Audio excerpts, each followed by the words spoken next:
There comes a time in life when love gets confused with habit, and habit with dependence.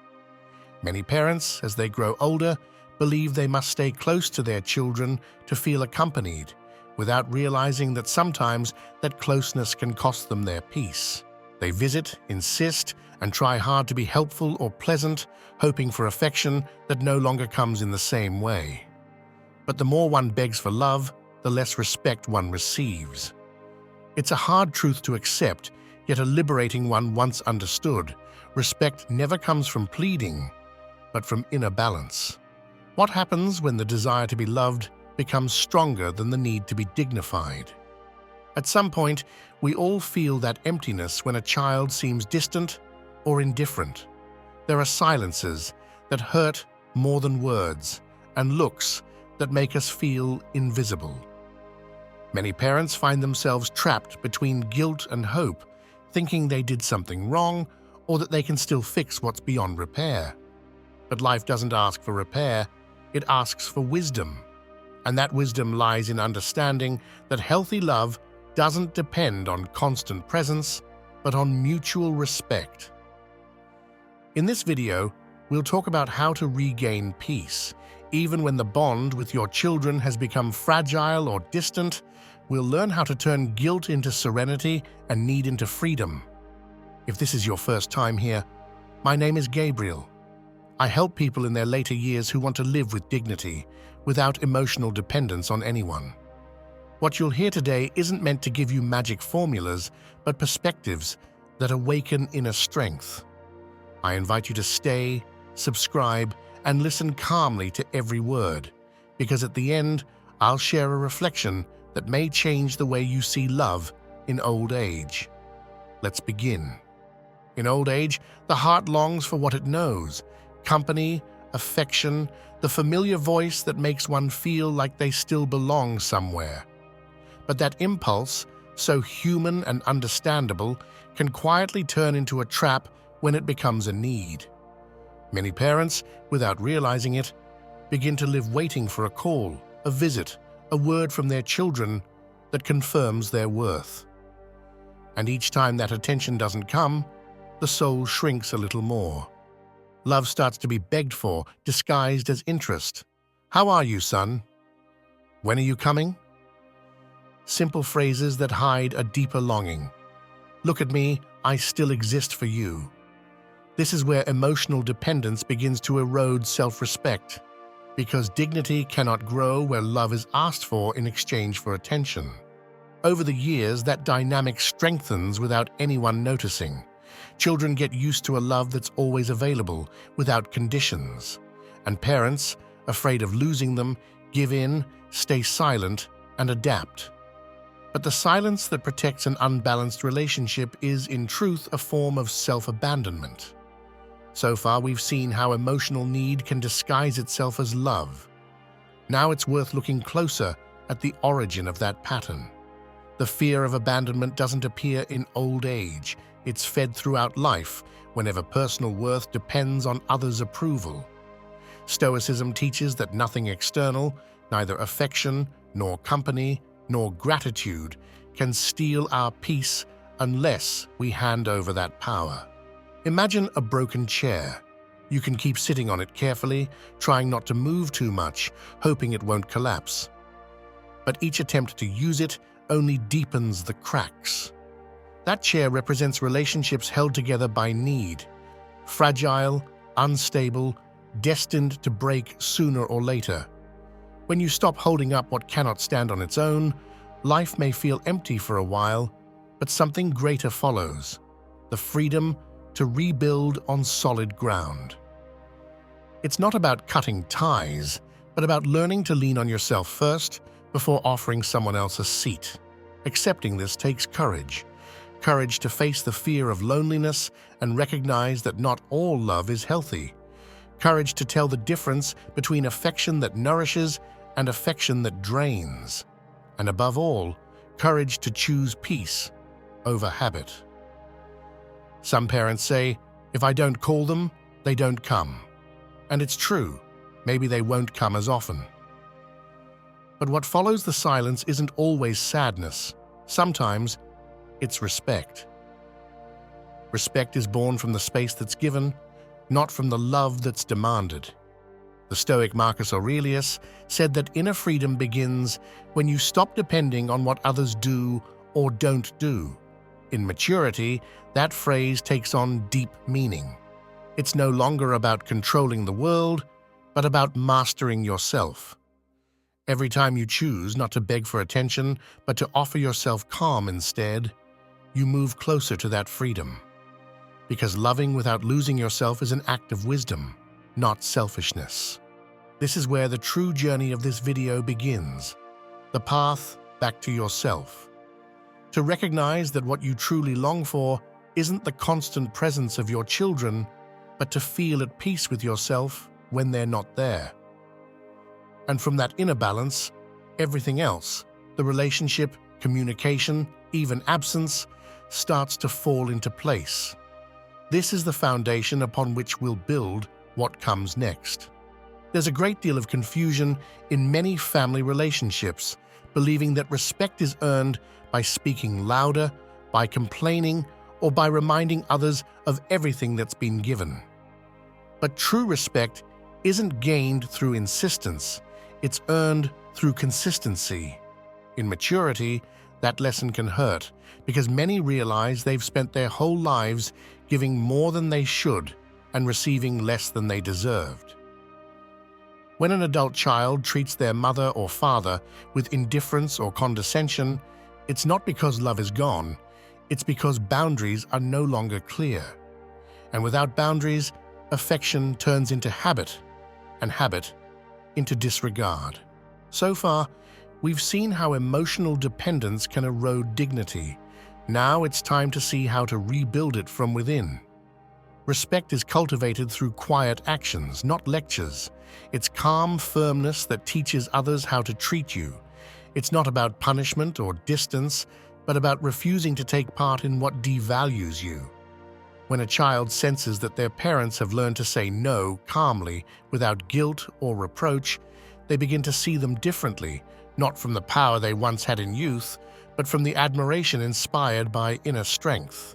I remember a story about a wise man who decided to stop seeking recognition.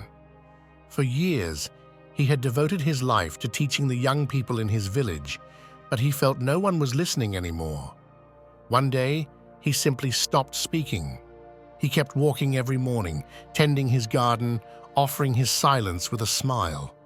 Before long, the young people began to visit him, intrigued by his quietness. "Why don't you speak anymore?" they asked. And he replied, "Because my example has a voice you haven't yet learned to hear." Respect, like in that story, blossoms when you stop asking for it and become a living example of your own peace. It's a common mistake to believe that a child's love grows stronger when you're always available. Sometimes, the most loving act is to teach them that not everything is guaranteed, that a parent's time also matters, their emotions also count, and their home also deserves reciprocity. When you learn to create distance with kindness, the bond doesn't break, it purifies. And it's within that purity that true respect emerges. Stoicism offers a simple yet powerful practice. Act according to your values, even if no one recognizes them. When your words and actions are aligned, you no longer need anyone's applause. Your calm becomes your calling card.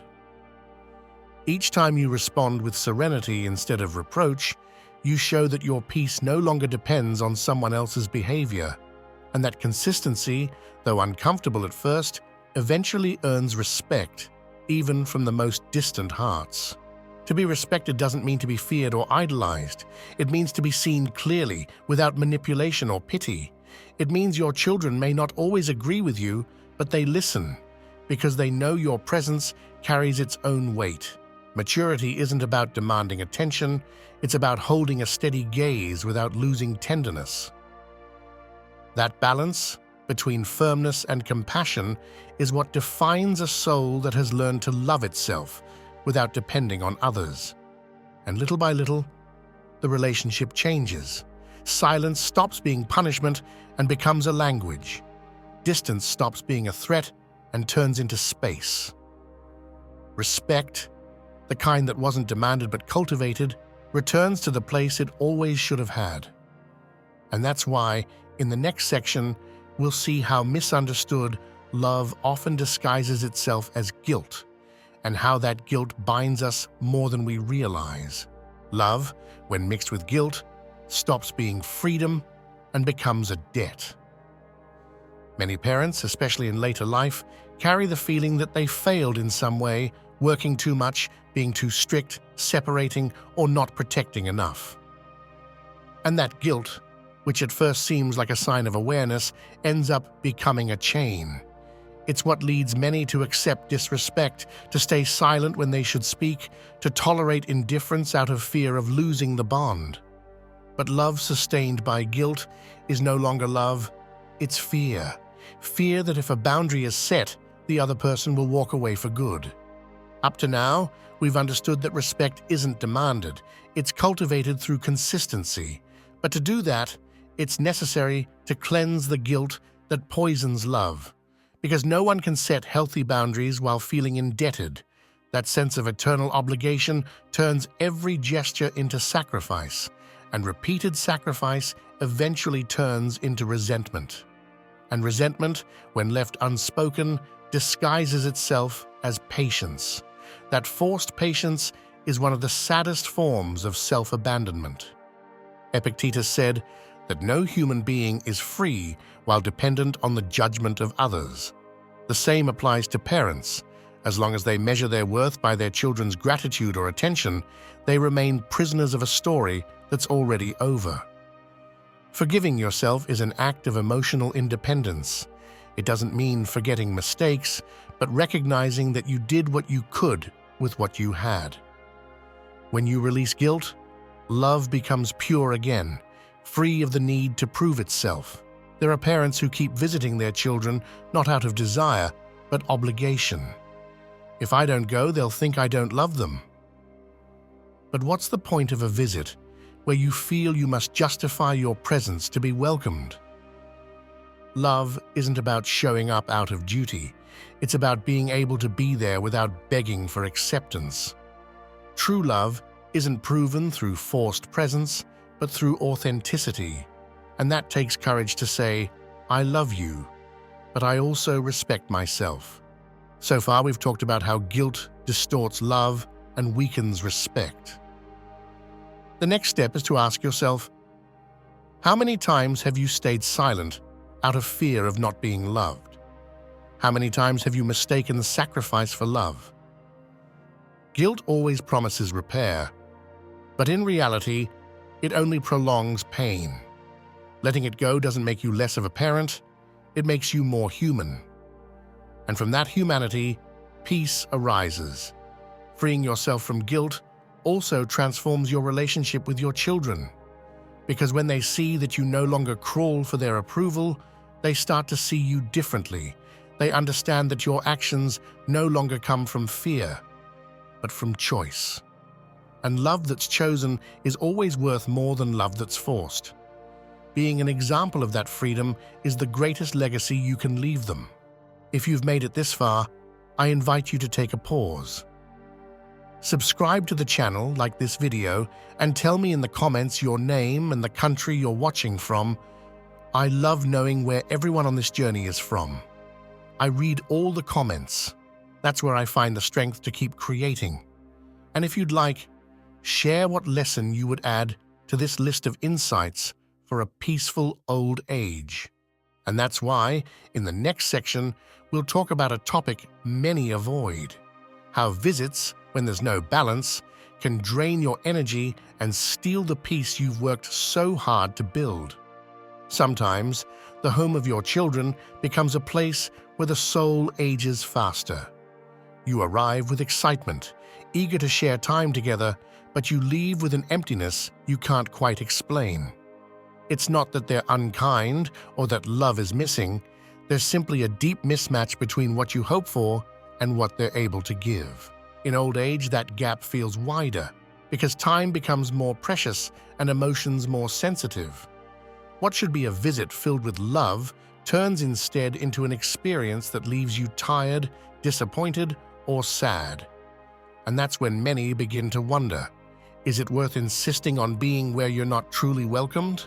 So far, we've understood that guilt can enslave and that respect is cultivated through consistency. But there's a harder lesson to learn: how to avoid emotional exhaustion, even within family ties. Visiting your children out of obligation or fear of social judgment, what will people say if I don't go, ends up being an act of self-abandonment. No one can preserve inner peace while constantly placing themselves where their presence isn't valued. And though it hurts, sometimes mature love means stepping back with serenity rather than insisting with desperation.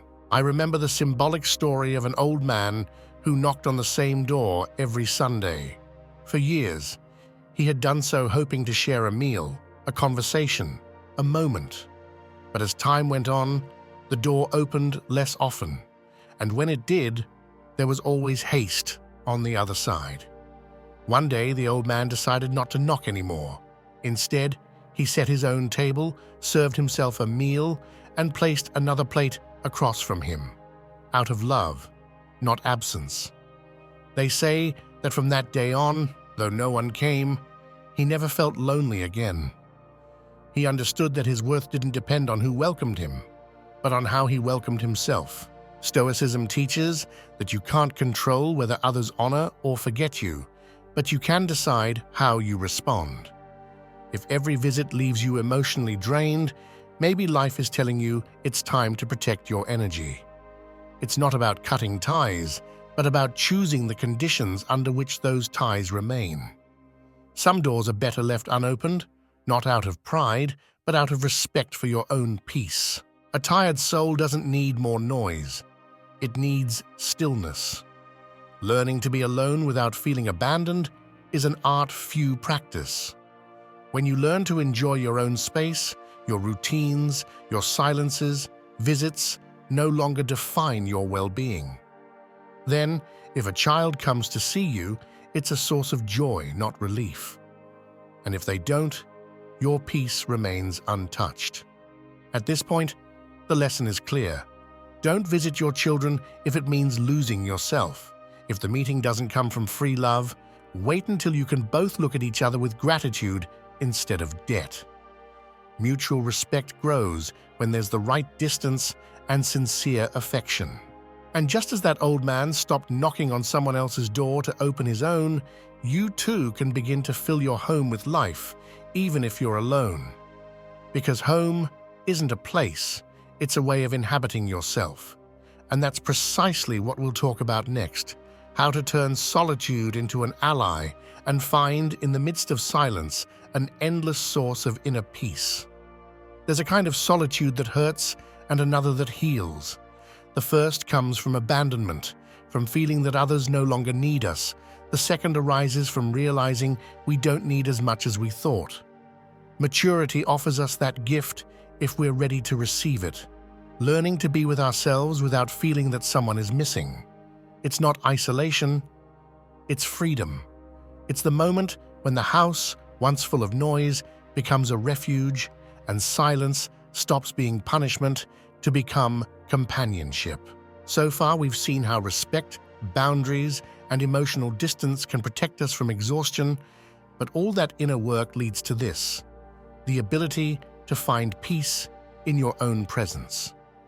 Many fear solitude because they believe there's no love in it, but the Stoics saw it as a teacher. In silence, the mind clears, and the heart learns to hear its true voice.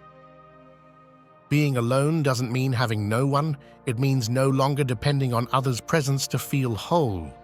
Imagine that inside you there's a garden.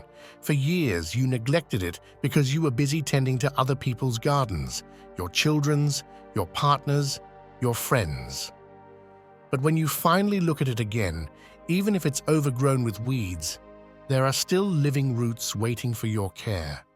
That garden is your inner peace. Every book you read, every peaceful walk, every meal you savor without hurry is a way of watering it. Little by little, silence fills with beauty, and you begin to notice that life still has much to offer. even without witnesses. Some mistake solitude for selfishness, but in truth, taking care of yourself is the most generous act there is. Because when a heart is calm, it no longer demands or wounds. Someone who has learned to enjoy their own company doesn't fear time, absence, or change. That serenity becomes magnetic. Others sense it and begin to draw near, not out of obligation, but admiration. Self-love in old age isn't vanity, it's practical wisdom. The Stoics said that a calm soul is like a windless sea. It reflects everything around it with clarity. In that stillness, you understand that true companionship isn't always found outside, but within a serene mind that has stopped resisting. Chosen silence is different from imposed silence. The first sets you free, the second confines you. When you learn to choose your moments of solitude, they become sacred spaces where you restore the energy you once spent begging for attention. And something beautiful happens when you make peace with solitude. Visits, calls, and encounters stop being needs and become celebrations. You no longer wait for your children to fill a void, but to share fullness. That's when distance stops hurting and presence stops being an obligation. Inner peace doesn't come all at once. It's built day by day through small gestures that affirm, "My life still belongs to me." And when that certainty takes root, the fear of growing old disappears, leaving only gratitude for the time that remains. And that's why, in the next section, we'll talk about something essential: how to build a life of your own after 60, one filled with purpose, projects, and meaning. Because emotional independence also thrives on action and on having a future to look forward to. Reaching maturity doesn't mean life is closing its cycle. On the contrary, it's when it begins to gain true meaning. Yet many people, once past 60, feel that everything has already been done, that their role is limited to waiting for visits, looking after grandchildren, or quietly watching others keep moving forward. That belief is one of the cruelest forms of surrender because it extinguishes the spark that keeps the soul alive. In truth, every morning you wake up is a new chance to reinvent yourself. And when you do, you not only regain energy, but also dignity. So far, we've seen how chosen solitude can bring peace. But peace, to last, needs purpose. A heart without purpose withers, even in calm. That's why building a life of your own after 60 isn't a luxury, it's a spiritual necessity. It means choosing projects that excite you again, even small ones, learning something new, tending a garden, writing your memories, taking unhurried evening walks. Every action born from your own decision, rather than routine, is a declaration of independence. The Stoics taught that what depends on you can never be taken away. And that idea, applied to old age, holds immense power. No one can take away your thoughts, your attitude, your sense of wonder, your discipline, or the way you choose to respond to what happens. That's why, when you build a routine that gives you meaning, you stop waiting for others to fill your life. You're no longer defined by what your children do or don't do, but by what you continue to create. That is the freedom of the wise, being the master of your own days. I've met older people who, after years of living for others, discovered new passions when they finally dared to look at themselves without guilt. A woman who started painting at 70, a man who learned to play music, another who traveled alone for the first time. None of them did it to prove something. They did it because they realized that youth isn't an age, it's an attitude. An active mind and a curious heart are the antidotes to the aging of the soul. It's also important to remember that the body supports the spirit. Taking care of what you eat, sleeping well, moving regularly, these aren't just health habits, they're acts of self-love. Every choice that improves your well-being reinforces the message that you're still choosing to live fully. Stoicism isn't just about enduring fate. It's about embracing life with strength. And to embrace it means to care for yourself as you would care for someone you deeply love. Building a life of your own doesn't mean distancing yourself from your loved ones. It means setting an example that old age isn't a sentence, but a stage of wisdom. Children learn more by watching you enjoy your time than by hearing you mourn what's gone.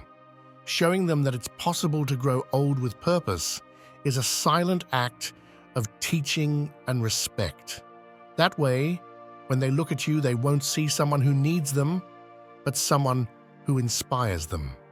And when that inner strength takes root, love becomes simpler. There's no fear of loss, no urge to control, only gratitude. And it's precisely in that gratitude that we find the final great lesson we'll explore next. How to love without losing yourself. How to keep your heart open without giving up your peace in return. Because only those who truly belong to themselves can love completely. Loving without losing yourself is the summit of this entire journey. It's the point where inner peace, self-respect, and emotional freedom meet. But reaching that place requires unlearning what we've long mistaken for love. Many parents believe that loving their children means always being available, justifying everything, or staying silent to avoid distance.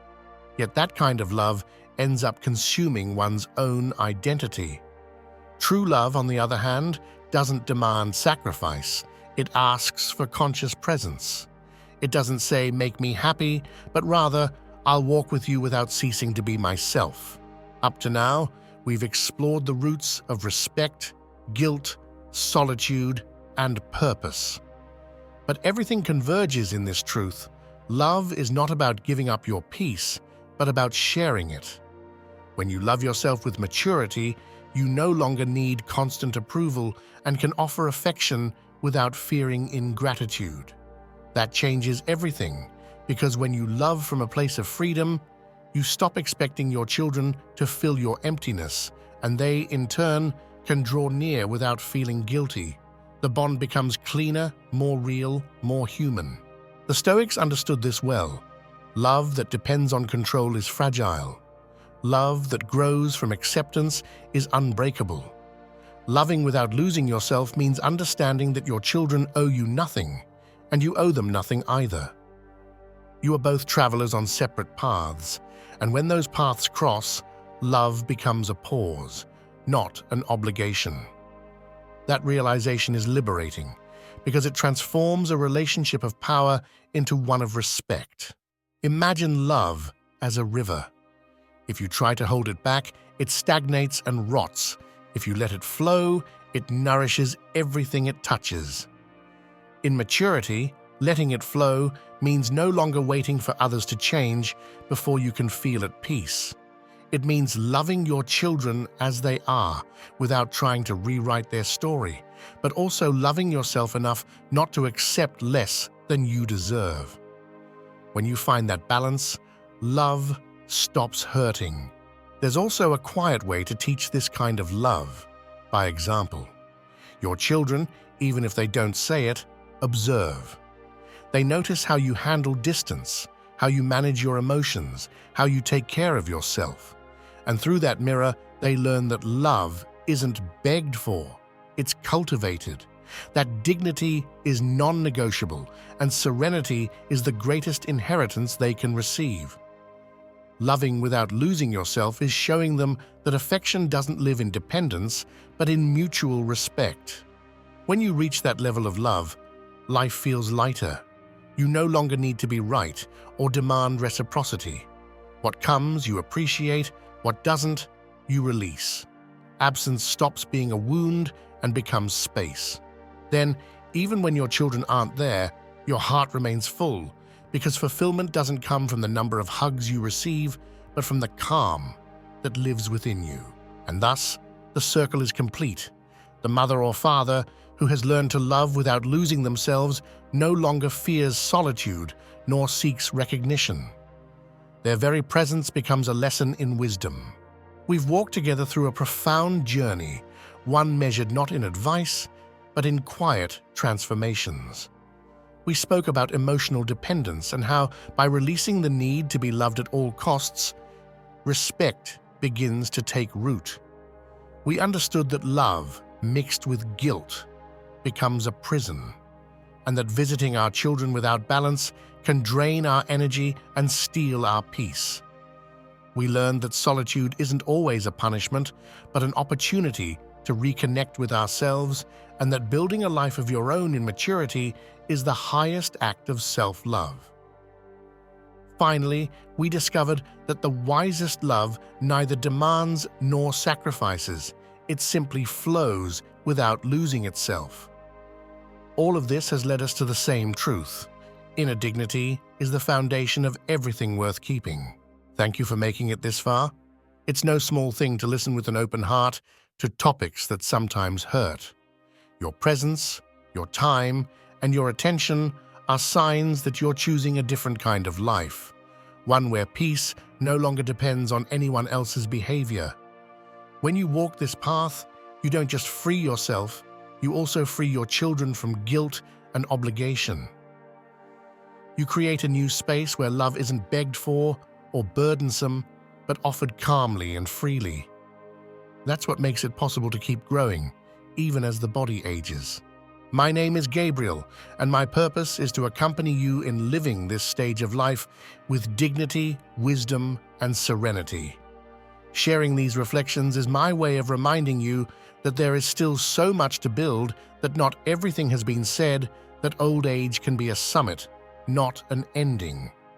What we do here is born from a desire to protect inner peace, to give voice to what many feel but few dare to express. Thank you for being part of this quiet yet profound community that understands that aging with awareness is a form of art. Before I say goodbye, I'd like to invite you to leave your mark in the comments. Tell me which country you're watching from and write this phrase to seal what we've learned today. Respect begins with me. Share this message with someone who might need to hear it, perhaps a sibling, a friend, or a parent who still feels indebted to their children. And if this video has done you good, subscribe, like it, and keep walking this path with us. On the screen, you'll see 2 more videos. Choose one and continue deepening this journey of wisdom, freedom, and inner peace.